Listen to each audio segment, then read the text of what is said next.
Hi guys! In this video you will learn how to win more solo matches in COD Warzone Mobile. To do that, keep track of the map to anticipate enemy movements and locate advantageous positions. Customize your loadout to suit your playstyle and maximize effectiveness in various situations.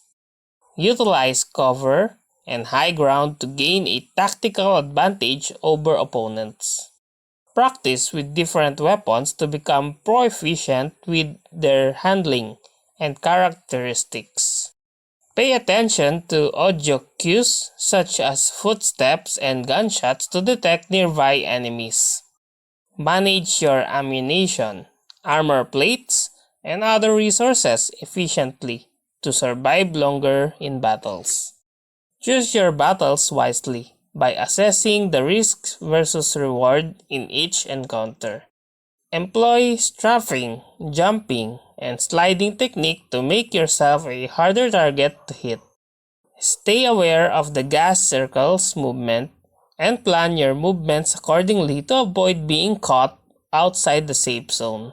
Use vehicles strategically for fast travel or to gain a positional advantage. Keep a calm and focused mindset to make rational decisions under pressure. Balance between aggressive and cautious gameplay depending on the situation and your skill level. Monitor your health and utilize healing items at the right times to stay in the fight longer.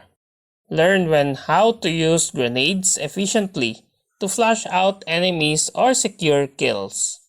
Observe and anticipate common enemy behaviors to outsmart them in engagements.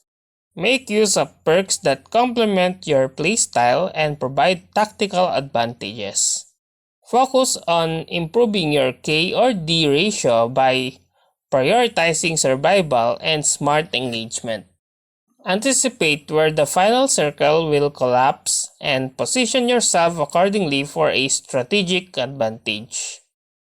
Quickly loot enemies and supply crates for essential items without exposing yourself to unnecessary risk. Stay updated with game updates, strategies, and techniques through guides, videos, and community discussion to continuously improve your skills. And that's how to win more solo matches in COD Warzone Mobile. If you like this video, please click the like and subscribe and ring the bell icon to notify you to our next video. Thank you for watching.